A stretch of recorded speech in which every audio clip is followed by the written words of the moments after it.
Today's video is about what is the difference between the Bohr-Rutherford diagram and the Lewis dot diagrams. So in class, often when I teach grade 9, we are using the Bohr-Rutherford diagrams. That's what we do for the first year and also the beginning of grade 10. Within a few days within grade 10 and for advanced students in grade 9, I bring forward this idea of Lewis dot diagrams because it's simpler and it does a great job. So let's see what we have for you today.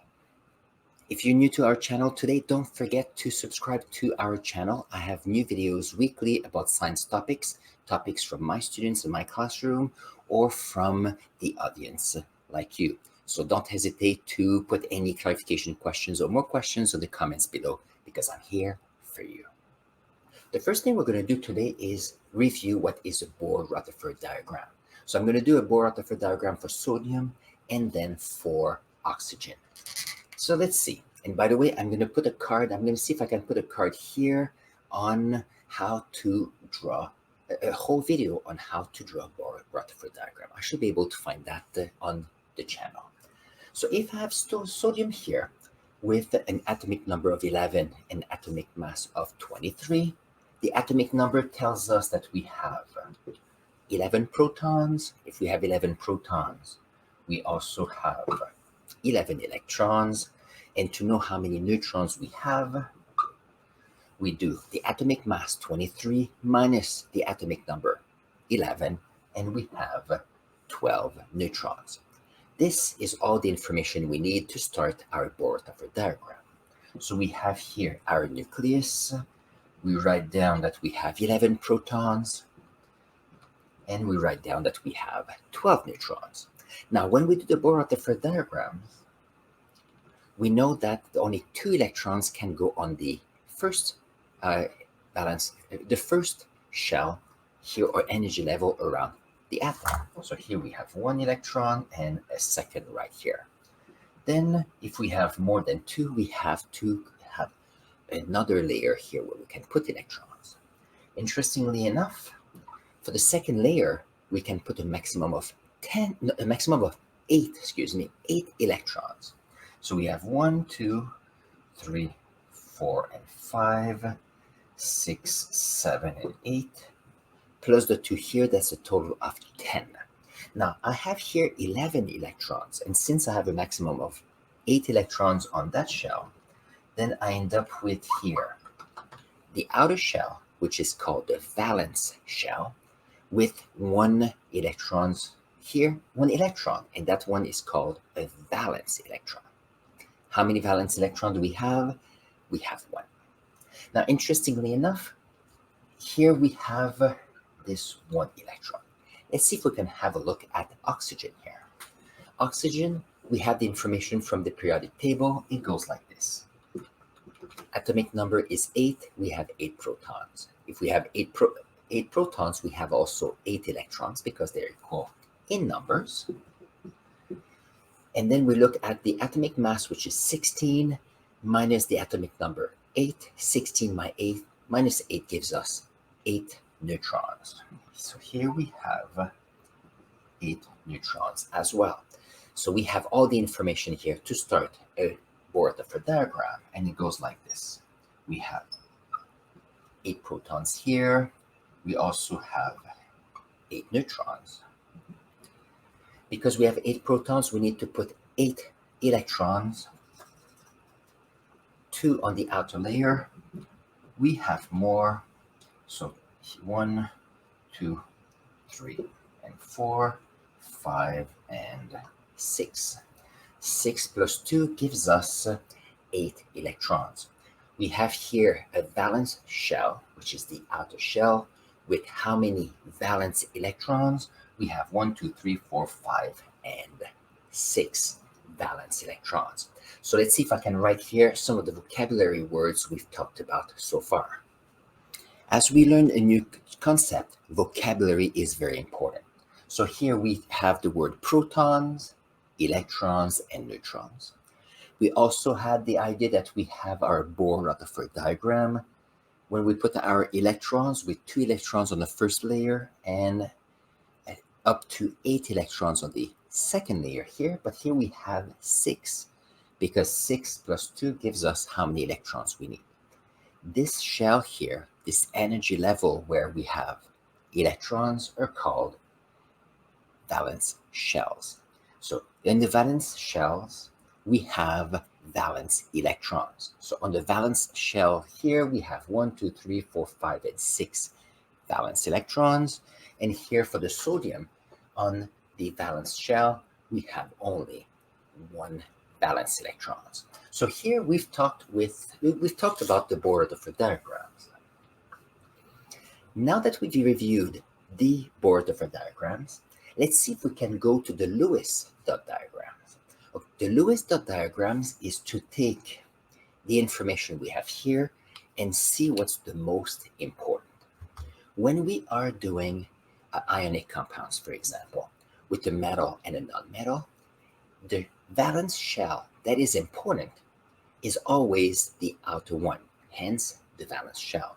We have 1 electron here, 1 electron that is available to move.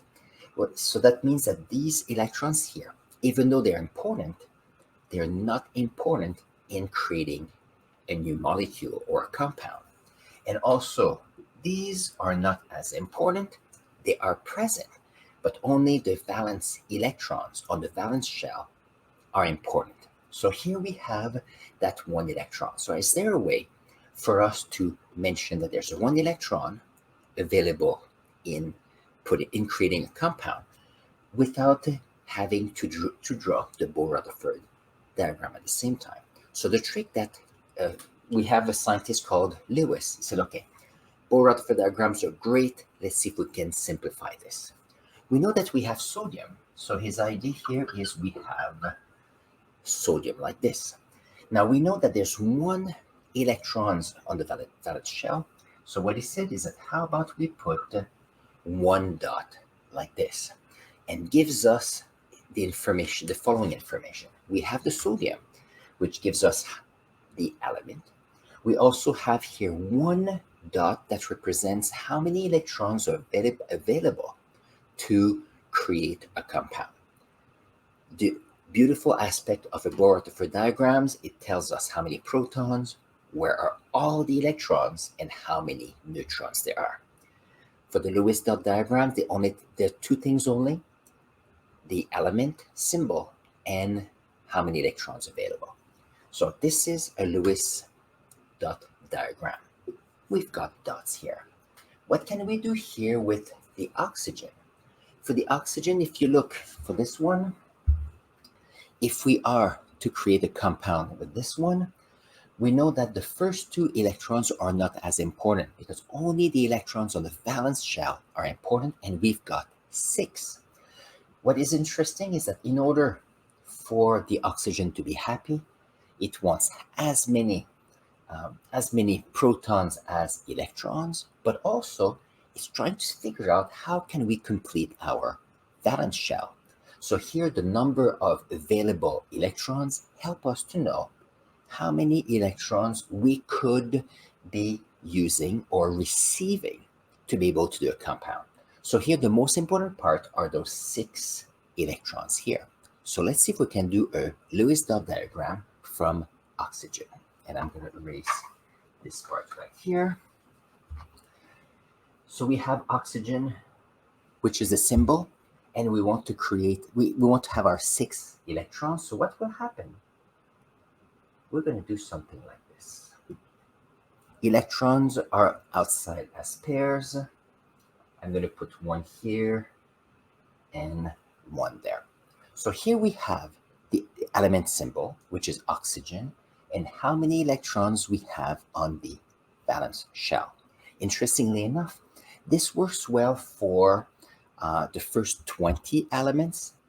Lewis dot diagram works well this way. The beauty, we know the element and the electrons available. The Bohr-Rutherford diagram is better in some way because it tells us how many neutrons we have and how we have all our electrons.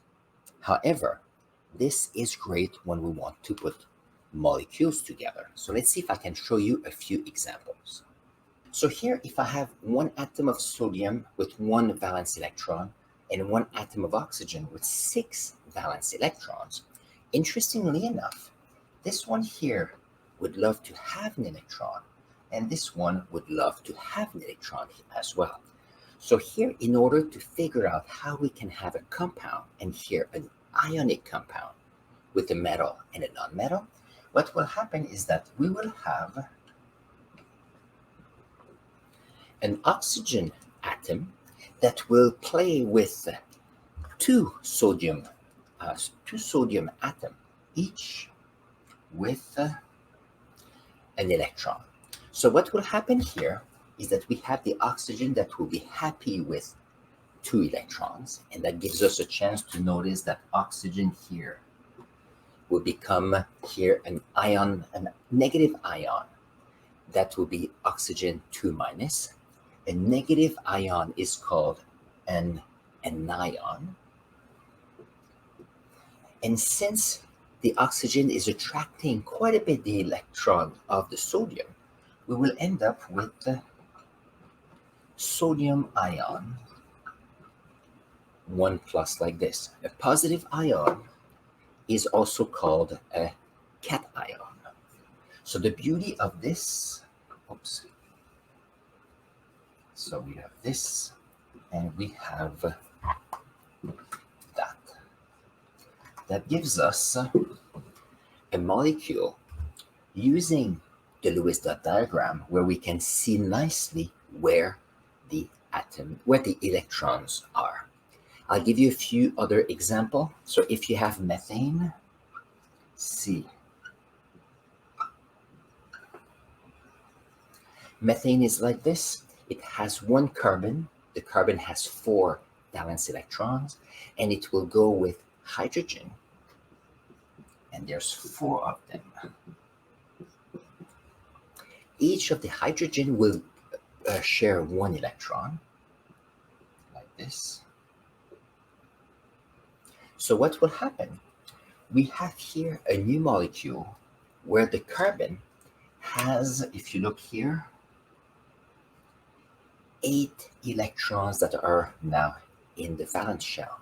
The carbon is now happy, but it's going to share those electrons with each of the hydrogen, because each hydrogen would like 2 electrons on the valence shell. And that's how we have a stable compound of methane. Here we have sodium oxide. If you have calcium oxide, we have calcium that will have 2 electrons that they're willing to give. And we have here the oxygen that has 6 already. So here we have 2 electrons that will go, and this is calcium. That will be 2 electrons that will go to fulfill this idea here that we have 8 valence electrons. And here, the 2 electrons of the calcium are the 2 valence electrons from the outer shell. And calcium is willing to give that to the oxygen. And we end up with a positive ion of calcium and a negative ion of oxygen. Let's see if I can give you one more example before we end this video. This last example is for carbon dioxide. So here I have 1 atom of carbon with 4 valence electrons, and I have 2 oxygen here with each 6 electrons here. Now we have here 2 nonmetals. So what happens when we have a metal and a nonmetal? The metal gives electrons, becomes a positive ion or a cation, and the nonmetal receives electrons and becomes a negative ion or an anion. However, if we have 2 nonmetals, here nobody wants to give the electrons, and so they all want to have them. So here they need to do some sharing. They need to do some sharing like this. So in order to share electrons, what will happen? Don't forget that electrons are going at the speed of light. So here we have the carbon that will say, okay, I'm willing to share 2 electrons with this oxygen and 2 electrons with this oxygen. The oxygen here, what we'll do, they will say, okay, well, if you're sharing 2, I'm willing to share 2 as well. So here they'll be reorganizing. So this oxygen here has 3 valence electrons, carbon has 4 valence electrons, and this one will do the same. We'll share 2 electrons and here. Now keep in mind that we still have 6 valence electrons here for this oxygen, 6 valence electrons here from the oxygen, and we have 4 valence electrons here. But if each of these share electrons, then that's interesting. So the carbon here says, okay, I'm willing to give 2 as long as you share those 2 with me. Same with this one. So what will happen? Because the electrons are moving in the speed of light, we end up with these 4 electrons from 2 oxygen that will be within the carbon here. So we have 1, 2, 3, 4, 5, 6, 7, 8. This gives us 8 valence electrons, which is amazing because the carbon wants to have a full set of electrons on the valence shell. But as soon as this happens, we have the oxygen that says, okay, wait a minute, I only have 4 more. I originally had 2 more, and you're supposed to share 2 with me. So when they do that, look at this. Here, we end up with the electrons going towards the oxygen, and then we have 1, 2, 3, 4, 5, 6, 7, 8. Now the oxygen has 8 valence electrons. Same thing with this one. Those 2 electrons will go with this one, and therefore we have 8 valence electrons. The problem that here we have, if we have complete valence electrons, now we have a carbon atom with no electrons at all, which does not work. So how is this going? The idea here is that we have electrons going at the speed of light. So what will happen is that this will go to this one and then go here and go here. So what you end up having, we have the electrons that are tightly held together. And this becomes a nice little bundle of 3 atoms with shared electrons. And that's why we have here a carbon dioxide that tends to be fairly stable. It doesn't react as much with the environment because electrons are all occupied to satisfy these 3 atoms. So the Lewis dot diagrams allows us to understand how the atoms are behaving with the electron without having to do the Bohr-Rutherford diagram all the time, which takes time. So hopefully you will understand and appreciate how the Lewis dot diagrams work, because I think it's a great skill to know. On this, if you've enjoyed this video so far, don't hesitate to subscribe to our channel. If you have any questions, clarification questions on this video, put them in the comments below. I'm here to look at your comments and answer your question. That's the main purpose of this channel. And on this, I'm going to put a link here to another video related to chemistry, and it will be a video about the Bohr-Rutherford diagrams. There you go, and I'll see you there.